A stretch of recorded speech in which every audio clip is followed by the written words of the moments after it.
متعدی اس بیماری کو کہتے ہیں جو پھیلتی ہے اور دوسرے کو لگ جاتی ہے۔ شرعی مسئلہ یہ ہے کہ کوئی بیماری دوسرے کو لگتی نہیں ہے، لیکن بہت سارے لوگ کسی بیماری کو متعدی سمجھتے ہیں۔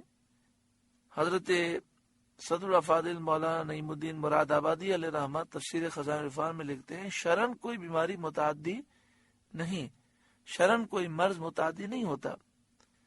یعنی ایک شخص کا مرض، ایک شخص کی بیماری بے عینی ہی دوسرے میں نہیں پہنچ جاتی، ایک شخص کا مرض بے عینی ہی دوسرے میں نہیں پہنچ جاتا۔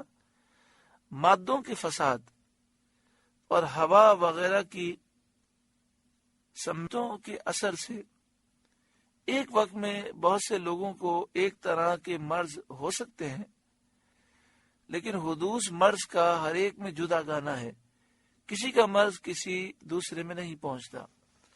مراد یہ ہے کہ ہواؤں میں جراثیم ہوتے ہیں، مادے فاسد ہوتے ہیں، اس کی وجہ سے ایک ساتھ کئی لوگ بیمار ہو سکتے ہیں، لیکن یہ نہیں ہے کہ ایک شخص کی بیماری بے عینی دوسرے میں آ گئی اور اس کی وجہ سے دوسرا بیمار ہو گیا، یہ سوچ اسلامی نہیں ہے۔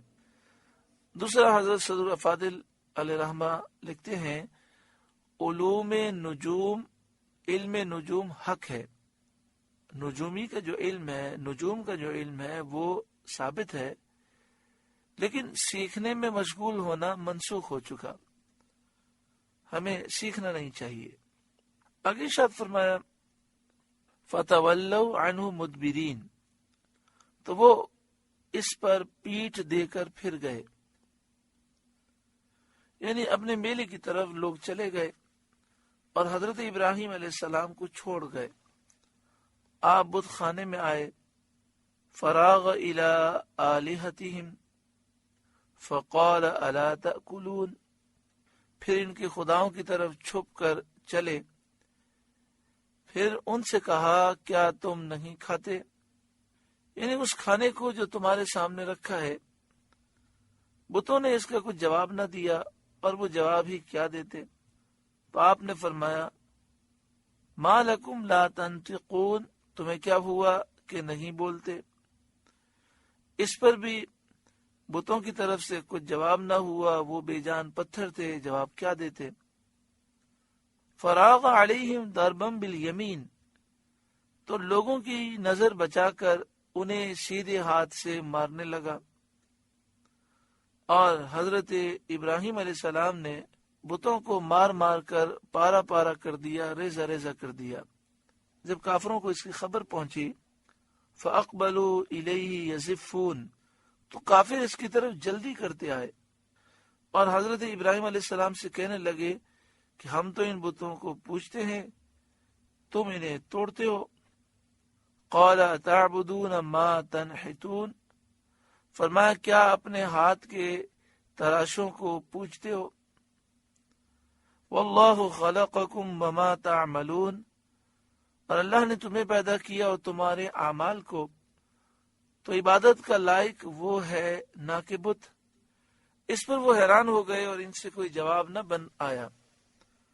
قالوا ابنوا له بنيانا فالقوه في الجحيم، بولے اس کے لیے ایک عمارت بناؤ، پھر اسے بھڑکتی آگ میں ڈال دو۔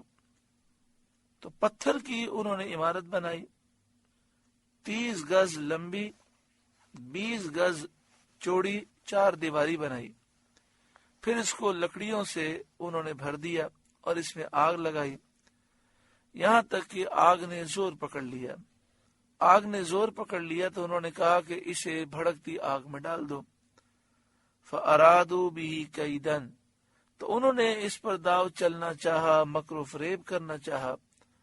فَجَعَلْنَاهُمُ الْأَسْفَلِينَ، تو ہم نے انہیں نیچا دکھایا۔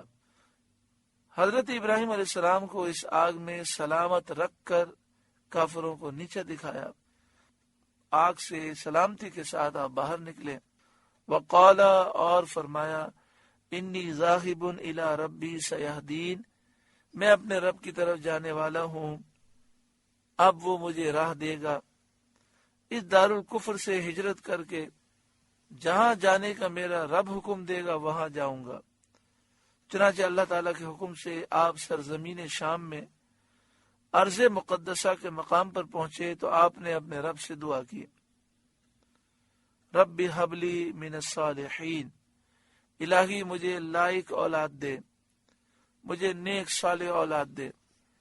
فبشرناہ بغلام حلیم، تو ہم نے انہیں خوشخبری سنائی ایک عقل مند لڑکے کی۔ فلما بلغ معه السعی، پھر جب وہ بچہ ان کے ساتھ کام کرنے کے قابل ہو گیا، قال، تو آپ نے فرمایا، یا بنیا، اے میرے پیارے بیٹے، انی ارا فی المنام، میں نے خواب دیکھا، انی اذبحک، کہ میں تجھے ذبح کرتا ہوں، یعنی تیرے ذبح کا انتظام کر رہا ہوں۔ نبیوں کا خواب حق ہوتا ہے اور ان کے افعال اللہ کے حکم سے ہوا کرتے ہیں۔ آپ نے فرمایا، فانظر ماذا ترى، اب تو دیکھ تیری کیا رائے ہے، تو بتا تیری کیا رائے ہے۔ یہ آپ نے اس لیے کہا تھا کہ بیٹے کو ذبح سے وحشت نہ ہو اور اللہ تعالی کے حکم کی اطاعت کے لیے وہ رغبت کے ساتھ تیار ہو جائے۔ چنانچہ اس بیٹے نے رضائے الہی پر فدا ہونے کا کمال شوق سے اظہار کیا۔ قال، اس نے کہا، یا ابت افعل ما تؤمر، اے میرے باپ کیجئے جس بات کا آپ کو حکم ہوتا ہے، ستجدنی انشاء اللہ من الصابرین، خدا نے چاہا تو قریب ہے کہ آپ مجھے صابر پائیں گے۔ فلما اسلما وتلہ للجبین، تو جب ان دونوں نے ہمارے حکم پر گردن رکھی اور باپ نے بیٹے کو ماتھے کے بل لٹایا، اس وقت کا حال نہ پوچھو۔ یہ واقعہ منی میں واقع ہوا اور حضرت ابراہیم علیہ السلام نے بیٹے کے گلے پر چھری چلائی، اللہ تعالیٰ کی قدرت کی چھری نے کچھ بھی کام نہ کیا۔ وَنَادَيْنَاهُ أَن يَا إِبْرَاهِيمُ، اور ہم نے اسے ندا فرمائی کہ اے ابراہیم، قد صدقت الرؤیا، بے شک تو نے خواب سچ کر دکھایا، اطاعت و فرمانبرداری کمال کو پہنچا دی، بیٹے کو ذبح کے لیے بے دریغ پیش کر دیا، بس اب اتنا کافی ہے۔ یعنی انہوں نے تو بیٹے کو لٹا بھی دیا، چھری بھی پھیر دی، تو اپنا خواب آپ نے سچ کر دکھایا، یعنی اطاعت و فرمانبرداری کمال کو پہنچا دی۔